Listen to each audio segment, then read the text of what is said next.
Hello, Irma Elementary, second grade. Today we're doing a lesson that is dealing with bones, adaptation, a little bit of science, a little bit of reading.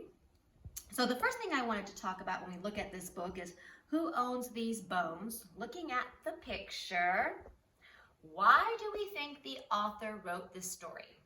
Do we think the author wrote the story because there's a character of a snake that goes around and has a problem and then there is a solution? It's like an adventure? Or do we think this author wrote this book to inform us and give us information on bones? So basically, is this story to entertain us or to inform us, to teach us? I am suspecting that it is probably to teach us and give us information about bones in many different animals. But let's read and find out. And we're also going to be discussing some adaptations. Remember, adaptations are anything an animal has to help it to survive in its habitat, environment, ecosystem, if you will. Who owns these bones? Question mark in bones, because that is a question. Who owns these bones?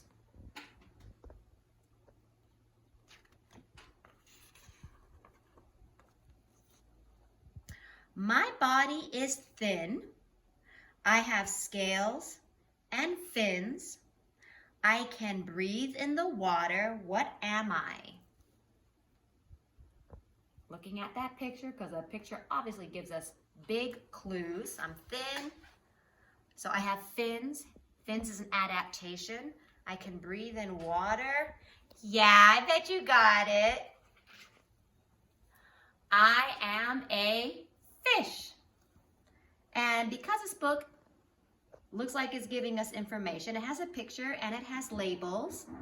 Fins, gills, scales. Scales are what's on top of the fish.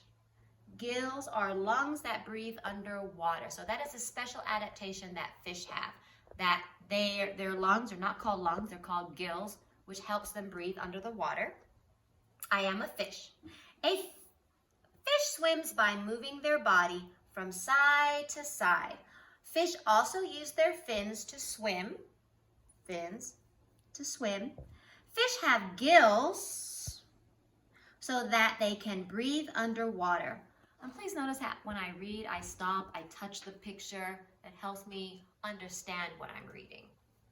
All right, and moving on. A new one. Take a look at that picture. Bet you can already guess what animal that is. I stand on 2 feet. I have no teeth. I have legs, but no arms. What am I?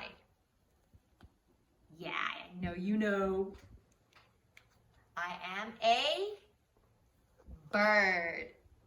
And let's look at the adaptation we talked about before in the other book that I read. Birds have wings. They fly.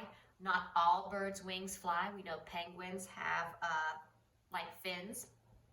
And they do have feet for walking.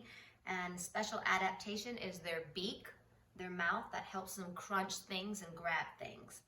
I am a bird. Birds have beaks.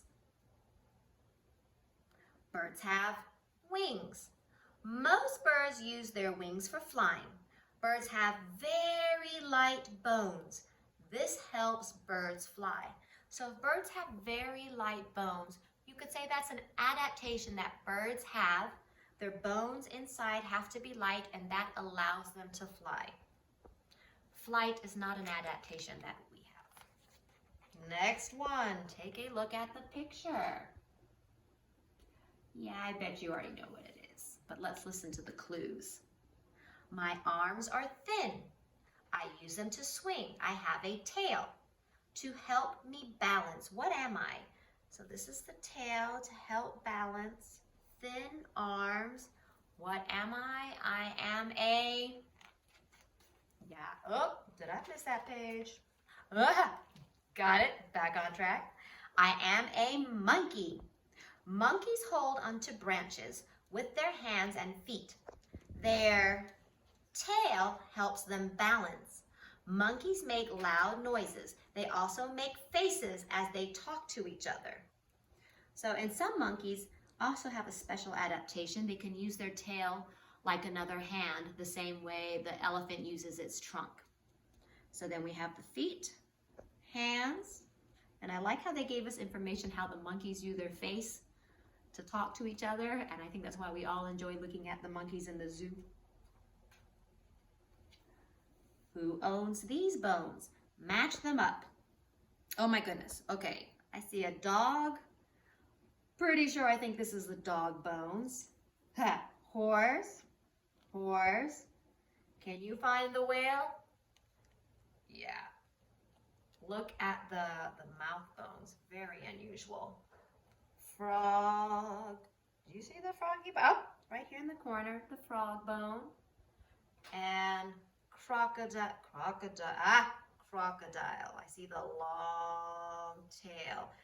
Crocodiles use that tail, special adaptation. They move it side to side. It helps them swim. And we all know they have a lot of teeth.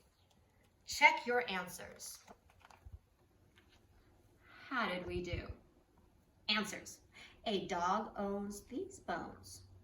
A horse owns these bones. A frog owns these bones. A whale owns these bones. A crocodile owns these bones. And that is the end. So, did the author write this book to entertain us, or to persuade us to buy these animals, or to teach us about the bones that are in animals? Very good. The author wrote this story to teach us about the bones that are in animals. Definitely they are not characters. And then we added a touch of science learning and reviewing about special adaptations that animals have.